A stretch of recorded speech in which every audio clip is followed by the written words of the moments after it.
శుభాకాంక్షలు. శ్రావణ మాసం అన్న వెంటనే ఒక దైవ స్వరూపం మన కళ్ళ ముందు కనిపిస్తుంది. అదే లక్ష్మీదేవి.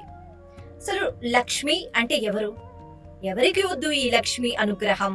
అందరికీ కావాలి. కానీ లక్ష్మీదేవి అంటే ఎవరు? అంటే ఒక లక్ష్మీదేవి స్వరూపాన్ని చూసినప్పుడు మనం ఎలా చూస్తూ ఉంటాం? ముందుగా ఇది గుర్తుకు తెచ్చుకోవాలి. లక్ష్మి అంటే చక్కగా కమలంలో కూర్చుని ఉంటారు ఆవిడ, అంటే పద్మంలో కూర్చుని ఉంటారు. లేదా మనకి అయ్యవారి యొక్క వక్షస్థలంలో కూర్చుని ఉన్నట్టుగా కనిపిస్తారు. లేదా శ్రీ మహావిష్ణు యొక్క కాళ్ళు ఒత్తుతూ పాద సేవనం చేస్తూ ఆ వైకుంఠంలో పాల కడలిలో ఆవిడ మనకి కనిపిస్తూ ఉంటారు కదా. లక్ష్మీదేవి అంటే ఈ రకంగా మనకి అటువంటి రూపం కనిపిస్తూ ఉంటుంది. వాస్తవానికి లక్ష్మి అంటే ఎవరు అంటే ఈ రూపాలే వర్ణన చేస్తాయి. వక్షస్థలంలో అయ్యవారి వక్షస్థలంలో అమ్మవారు ఉన్నారు అంటేనే ఆ రూప వర్ణన మనకి అర్థమైపోతుంది. ఎందుకు తెలుసుకోవాలి మనం? లక్ష్మి అంటే ఎవరో తెలుసుకుంటే ఆ లక్ష్మీదేవి ఏ అనుగ్రహాన్ని ఇవ్వడానికి సిద్ధంగా ఉందో తెలుసుకుంటే ఆ లక్ష్మీదేవి యొక్క అనుగ్రహం ఇప్పటి వరకు మన జీవితంలో ఎలా ఉంది తెలుసుకుంటే మనము అక్కర్లేని కోరికలు లక్ష్మీదేవిని అడగం. ముఖ్యంగా లక్ష్మీదేవి అంటే ఒకటే ఒక ఆలోచన, సంపద, డబ్బు డబ్బు డబ్బు డబ్బు. అమ్మ ఎలాగైనా డబ్బులు ఇచ్చేయాలి, ఎలాగైనా మనం ఖర్చు పెట్టేసుకోవాలి. ఇది కాదు కదా జీవితం అంటే. మనిషిగా పుట్టిన తర్వాత కొన్ని మంచి లక్షణాలు అలవాటు చేసుకోవాలి. అయితే శ్రీ మహావిష్ణువు స్థితికారకుడు. ఆయన అంతటా నిండి ఉంటాడు, రక్షణ బాధ్యత వహించి ఉన్నాడు కదా. అందుకే ఈశ్వరుడు బ్రహ్మ అని కాకుండా విష్ణువే ఎన్నో అవతారాలు ధరిస్తూ ఉంటారు. దశావతారాలని, 21 లేకపోతే ఇంకా భక్తులకి అనుకూలంగా ఎన్నో రూపాలలో వచ్చి రాక్షస సంహారం చేస్తూ లేకపోతే భక్తుల్ని ఆదుకుంటూ ఉంటాడు. కాబట్టి రక్షణ బాధ్యత శ్రీ మహావిష్ణువుది. అటువంటి రక్షణ బాధ్యత వహిస్తున్న శ్రీ మహావిష్ణువుకి ఎంతో దయ ఉంటుందట. దయ ఉంటేనే కదా అంత చక్కగా అందరినీ అలా దృష్టితో చూస్తూ ఉన్నాడు. కాబట్టి ఆ దయ ఎక్కడి నుంచి వస్తుంది? హృదయం నుంచి వస్తుంది. ఈ శ్రీదేవి అంటే లక్ష్మీదేవి పాలసముద్రంలోంచి బయటికి క్షీరసాగర మథనం జరిగినప్పుడు బయటకు వచ్చిన తర్వాత శ్రీమన్నారాయణుడి యొక్క వక్షస్థలంలో కూర్చుందట. కారణం ఏమిటి అంటే ఆమె యొక్క శక్తి వల్ల దయా అన్నది అలాగా చక్కగా బయటకు వస్తుంది. స్వామి వారి యొక్క దయ మనందరికీ అవసరం. భగవంతుడి దయ లేకపోతే ఎలా? కాబట్టి అమ్మ దయ రూపంలో అయ్యవారి హృదయంలో కూర్చుని ఉంటే అయ్యవారు ఎంతో ఇష్టంతో, ఎంతో ప్రేమతో, మరింత దయతో జీవకోటిని చూస్తూ రక్షిస్తున్నారు. ఇది భావన. అంటే లక్ష్మీ స్వరూపం గురించి తెలుసుకోవాలి.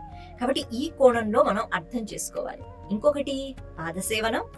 అమ్మవారికి ఇంకా చెప్పాలి అంటే నవవిధ భక్తి మార్గాలలో పాదసేవనం అంటే లక్ష్మీదేవి అని చెప్తూ ఉంటారు. ఇంకా అంతకన్నా ఎవరు పాద సేవనం చేయలేరు. ఎందుకు? లక్ష్మి ఉంటేనే విష్ణువుకైనా ఎవరికైనా ఐశ్వర్యము, సంపద, సంతోషము, వాళ్ళకి శక్తి ఉన్నట్టు.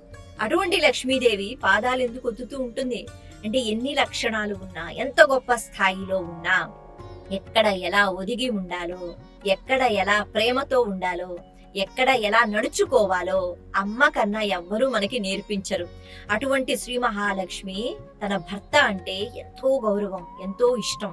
కాబట్టి ఆవిడ ఉన్న స్థాయిలో అలా పాదాలు ఒత్తవలసిన అవసరం లేదు, అయ్యవారు చెప్పనూ లేదు. కానీ లక్ష్మీదేవంతట రూపమే అలా సేవ చేస్తోంది. అంటే మనం కూడా ఎవరు కనపడితే వాళ్ళ పాదాలు ఒత్తటం అన్నది కాదు. ఇక్కడ ఎంత సేవా భావన అలవాటు చేసుకుంటే, అది కూడా నాకేమొస్తుంది తిరిగి అని కాకుండా, అమ్మవారు నేను 10 నిమిషాలు పాదాలు ఒత్తుతాను స్వామి మీరేమిస్తారు అని అడగదుగా. కాబట్టి అమ్మ అన్ని లక్షణాలు ఉన్న అమ్మ, అంత ఐశ్వర్యం అంటే అంత గొప్ప స్థాయిలో ఉన్న అమ్మ మనకి ఏం నేర్పిస్తోంది? ఎంత గొప్ప స్థాయిలో ఉన్నా సేవలు చెయ్యి, దాన ధర్మాలు చెయ్యి. ఇంట్లో వాళ్ళకి గాని, తల్లిదండ్రులకి గాని, లేకపోతే బయట ఎవరికైతే నీ సహాయం అవసరమో వాళ్ళకి సేవాభావనతో చెయ్యి. వాళ్ళకి నేను ఇస్తే వాళ్ళు ఎప్పుడో నాకేదో ఇస్తారు కదా అనే భావన కాదు. కాబట్టి లక్ష్మీ స్వరూపం ఇలా చూపిస్తుంది. ఇంకొకటి, కేవలం లక్ష్మీదేవి యొక్క చిత్రపటం ఉంటే అది ఖచ్చితంగా ఒక కమలంలో కూర్చుని ఉంటుంది అమ్మ. కమలము అంటే వికసనము. వికసనము అంటే ఏ జ్ఞానం అయితే అభివృద్ధి చెందాలో, జ్ఞాన లక్షణం ఎవరైతే మహాజ్ఞాని ఉంటారో వాళ్ళు లక్ష్మి అనుగ్రహాన్ని పొందిన వాళ్ళు. ఎక్కడా మనకి శాస్త్రంలో కేవలం డబ్బు అని చెప్పలేదుగా. లక్ష్మి జ్ఞానానికి చిహ్నం. లక్ష్మీ అనుగ్రహం ఉంటే జ్ఞానం అన్నది ఉంటుంది. కాబట్టి ఈ వికసనము పద్మము జ్ఞానానికి అది ప్రతీక. అందుకే అమ్మవారు పద్మంలో కూర్చుని ఉంటారు. ఇలా ఈ 3 రూపాలలోనూ చూస్తే లక్ష్మీదేవి రూప వర్ణన ఎలా అర్థం చేసుకోవాలి? మనిషికి బుద్ధి జ్ఞానం అది వికసనం అవ్వడం చాలా ముఖ్యం. అటువంటి పద్మంలో కూర్చుని అమ్మ జ్ఞానాన్ని ఇస్తుంది. మనిషికి ఏ స్థాయిలో ఉన్న సేవా భావం ముఖ్యం కాబట్టి ఆ భావన అమ్మ మనలో అందిస్తూ ఉంటుంది. అలాగే మనిషి అన్నవాడికి ఖచ్చితంగా ఉండవలసింది దయా. దయతో భూత దయ అన్నది. అందుకే 16 గుణాలలో శ్రీరామచంద్రమూర్తికి ఒకటి భూత దయ అని చెప్తారు. అంటే వాల్మీకి మహర్షి అడుగుతారు కదా, 16 గుణాలతో కూడుకున్న వ్యక్తి ఎవరైనా ఉన్నారా అంటే నారదులు వారు చెప్తారు, ఉన్నారు, రాముడు ఉన్నాడని. అటువంటి ఒక ఉండవలసిన లక్షణం ఏమిటి అంటే దయ. మిగతా జీవులకి చాలా ఉందేమో మనకి తెలియదు, కానీ మనిషికి మాత్రమే ఈ దయ అన్నది ఉండదు.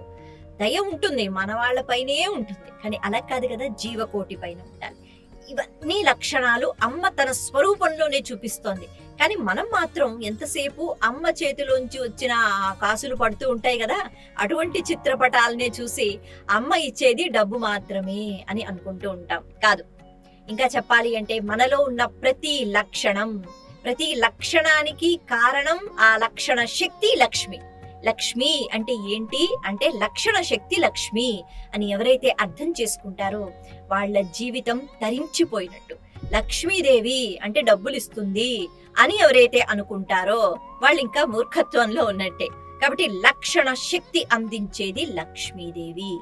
ధన్యత అనే ఒక పదం వింటూ ఉంటాం. ఏమిటి ధన్యత? బాగా ఆకలేస్తోంది, ఆ సమయంలో అన్నం దొరకాలి, లేకపోతే ఏదో తినే పదార్థం దొరకాలి. నా దగ్గర కోట్లు డబ్బులున్నాయి, కానీ ఆ కోట్లు అక్కడ ఎవరికి ఇస్తాము? ఆ ప్రదేశంలో ఎవరు దాన్ని తీసుకుని అన్నం ఇస్తారు? లేకపోతే ఆ సమయంలో కావలసింది డబ్బు కాదు, ఆహారం. ఆ సమయంలో అక్కడ డబ్బులు ఇస్తే పుచ్చుకున్న వాళ్ళు లేకపోవచ్చు, అక్కడ ఎవరు వంట చేసి పెట్టేవాళ్ళు లేకపోవచ్చు. కాబట్టి ఆ సమయంలో ఆకలి తీరడానికి పదార్థం కావాలి. బాగా దాహం వేస్తోంది, ఒంటి నిండా నగలున్నాయి, ఈ నగలతో దాహం తీరుతుందా? కాదు. అప్పుడు కావలసింది ఒక్క చుక్క నీరైనా దొరికితే బాగుండు అని అనుకుంటాం కదా.